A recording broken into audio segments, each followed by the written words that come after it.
Hello everyone, welcome to the Growth Switch with myself Cyril. This is our second episode. In this series of videos, I'm sharing tips and insights on educational and personal development matters, basically to assist mainly students and young professionals with their growth and help them achieve greater things. In this episode, I'll be touching on how to choose a career, basically things you should consider when you're choosing a career. Now, when you think about one's career, it takes up quite a lot of one's life. It impacts all other aspects of your life, being your family, friends, what you study. Some may even go as far as saying your mental and physical well-being, because if you go into the wrong career, then you tend to suffer from that aspect. So yeah, I'll be giving you things that you should think about when you're at that point where you are choosing a career to pursue in your life. It's also relevant for those who are already in a career and may not be fulfilled in it and may be looking for some sort of a change. So if you're in that position as well, stay tuned, because with the points I'm going to share now, you should also think about when you're making your decision on which career to switch to. Now, one of the first things you should think about is you should know who you are. Basically, self-awareness is important as part of making this decision. You should know what are your passions, what are you good at, so that you will know. No one will be able to see that. Some people will tell you from when they've seen you in various scenarios and how you've fared in those scenarios. They might tell you, actually, you're very good at this. You should consider doing it more often. Now, those are some of the points you should look out for as part of your introspection that you need to do. Also, what you're passionate about and what you're good at may be two different things. Like, for example, you'll find someone who's passionate about music, so they love music, they buy albums, singles, they sing in the shower, they sing in their car, but they don't necessarily have the talent, so they're not good at it. They may be singing, but they're not good at it. But they may be good at something else, maybe fashion design, maybe they're the best at making garments, but they're not the best at singing. So that person might have to actually consider that if I pursue music, I'm not good at it, so chances are I'll most likely not have a long career in it. Meanwhile, if I pursue fashion design because I'm good at it, I can actually have a much longer career in it. That person might even think, hey, I love music, I'm good at fashion design, then I'll design and my main target market will be the music industry. Then they mesh up both their interests. You know what I'm saying? So you need to find what it is that you're good at and what your passion. So basically how you can see what you're passionate about. What is that thing that you just don't get tired of doing? You even lose track of time doing it. And then what you're good at, there you will get different data points there, being people who've seen you in different actions. You may also want to consider doing some sort of personality tests, so psychometrics as well. Some of those come at a charge, so you may want to confirm beforehand if you're being charged or not and how much that is. But personality tests will also help you because there's certain career paths which require specific personality traits, if you know what I'm saying. Like if you look at someone who's in a sales job and their main job is to actually sell products or services to customers, and they get measured on how many they've sold. So that's their main performance measurement indicator for them. So that means that you need someone there who's able to go out there good negotiation skills, being able to convince people. You don't take no for an answer. So you need someone who's that determined. And if that doesn't necessarily come naturally to you, yes, you can learn it if push comes to shove, but then you'll find yourself, being constantly uncomfortable every time you have to go out to see a client or you have to call a client.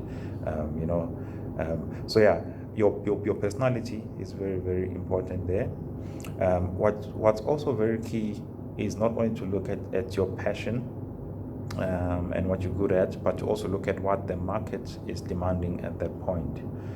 If you think about where we are now, in terms of the global market and industry, the buzzword is this fourth industrial revolution. So you need to look at all those kind of things. What are the jobs that the industry needs right now? If I can give you my example, in terms of how I ended up becoming a chartered accountant, when I did my research, I think I was in grade 10 or grade 11, I don't recall. It might have been grade 10. And I found that there's a scarcity of people with the skill. Basically what that meant for me was if I studied this, chances are that there would be a high probability of that I'd be able to secure some form of employment within the industry. So that is basically one of the factors that I looked into as part of that. So you need to see what is the industry looking for at that point, and don't go and study something just for the sake of having a degree, because I'm sure you're aware this country there's a high unemployment rate, particularly amongst the youth, and you will find that the youth actually do have qualifications like degrees, some of them even at honors level, but they can't find employment. But that's because there isn't a match between what they've studied and what the industry is looking for. So it's important to do your research of what the industry is looking for. Now, how you do your research of how the industry is looking for, one of your inputs might be a career expo. So career expo is basically where you find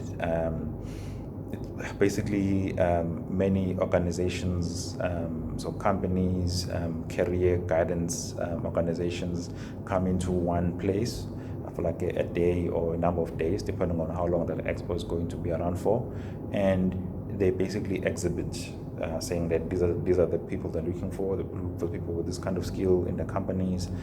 The career guidance organizations will tell you this is what the industry is looking for. This is what you need to study if you want to get into those career paths. You also find that there might be seminars and talks by industry speakers who will speak about what's the future looking like, what skills are not yet available, which we need to start building a pipeline for, and those are the things we need to build into understanding what it is that the market is looking for. If you want, you can also Google, look at reputable sites that do research surveys on a regular basis. You can look at those as well as part of your input. You must also figure out for yourself whether you are the type of person who wants to be employed by another person or another organization, or you want to do your own thing where you want to solve a problem, be it in your community or in a global community or in your local community. Whether you want to start your own company or your own organization and build it up, because some of us have that entrepreneurial flair from a very, very young age. I know people who were in my class running mini businesses, selling sweets. Someone was running a mini business where they would rent their. There was this little game device where you played Tetris, Snake, all of that, and not all the kids had it, but but they were interested in playing it, and he would basically have you take it home for like a day or two. You play and then just pay him whatever amount it is. So you can see that person. You can see if from such a young age they already have that kind of mindset. Most likely when they are in their grade 11 or grade 12 and considering a career path, they might actually want to consider more of an entrepreneurship type route than a traditional full-time employment route. So you need to know as well for yourself whether you're the type of guy, whether you're the type of person to go full-time employment or entrepreneurship. And you can do both, by the way. So I know people who went the full-time employment route. They studied, then they started working, and meanwhile on the side they were pushing their business, and then later on they then went full-time into their business. So it's possible to do both, by the way. Now the decision that you make will also affect in terms of what it is that you're going to study, and what it is that you're going to study. You also need to check which universities or tertiary institutions offer that, because you'll find that some tertiary institutions offer one degree and they don't offer another, or they might offer it but not with as much coverage as another. So you need to know so you need to find out what do you want and which university is going to offer it to you. Yeah.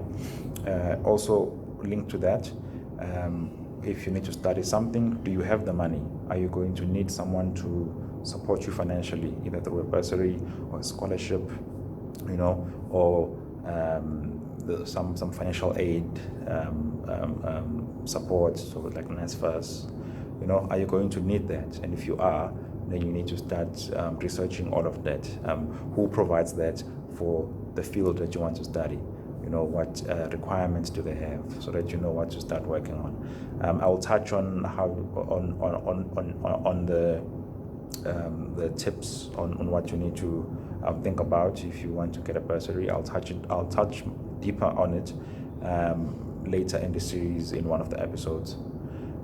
You must also look at, particularly if money is an important driver for you.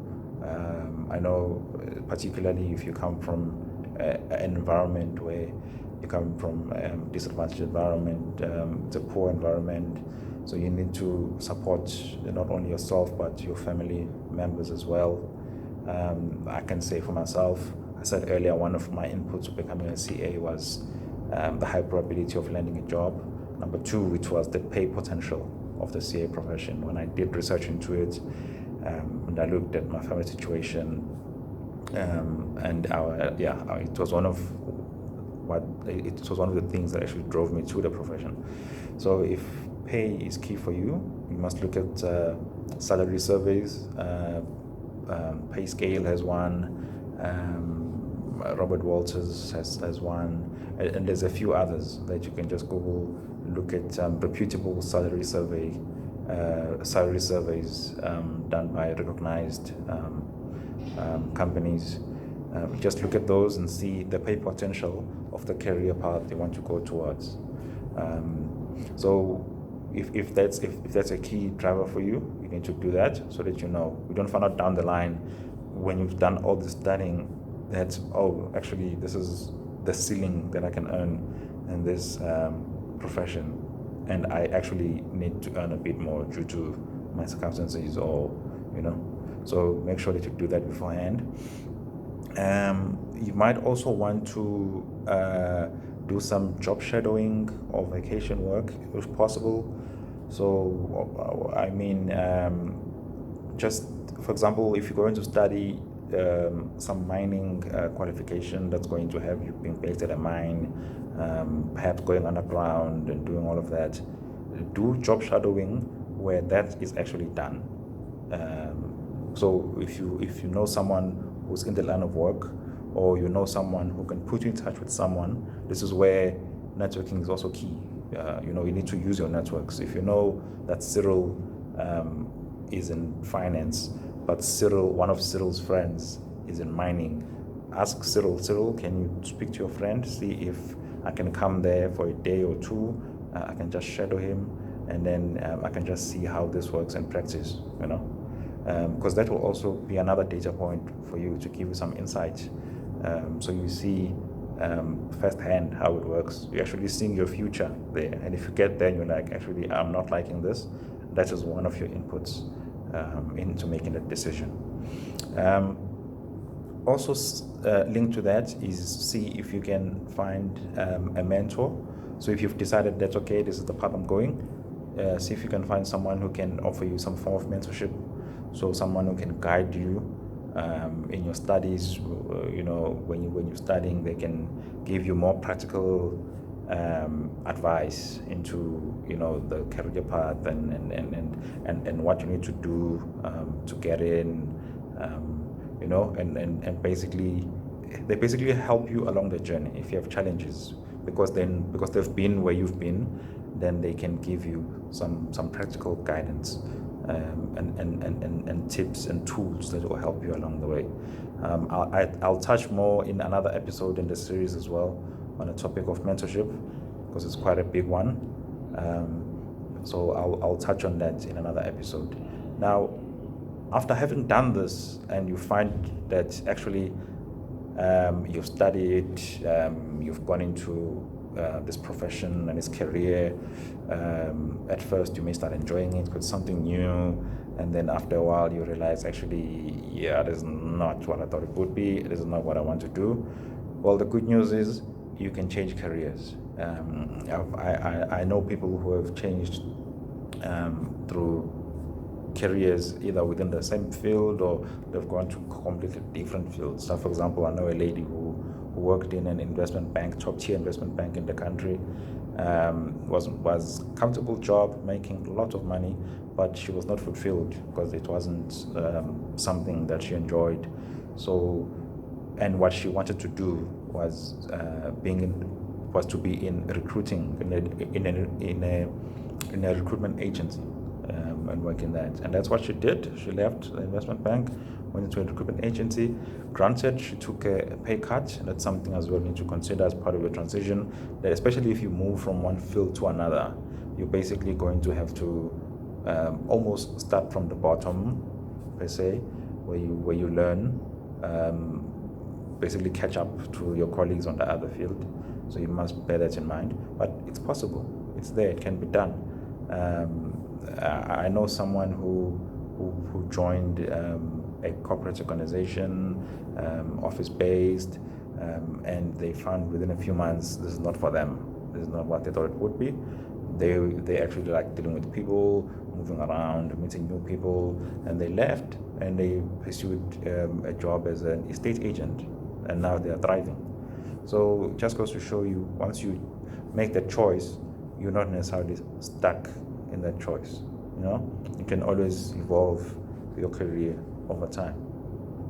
Those are the points, the key points you should think about if you're choosing a career, or if you're in a career where you find that you're not necessarily fulfilled and you may want to make a change. If you found any of these insights useful, please share this content with those who may be in the best position to benefit from it. Remember to subscribe to the page so that you get notified when more content is uploaded. And let's keep growing together. Cheers.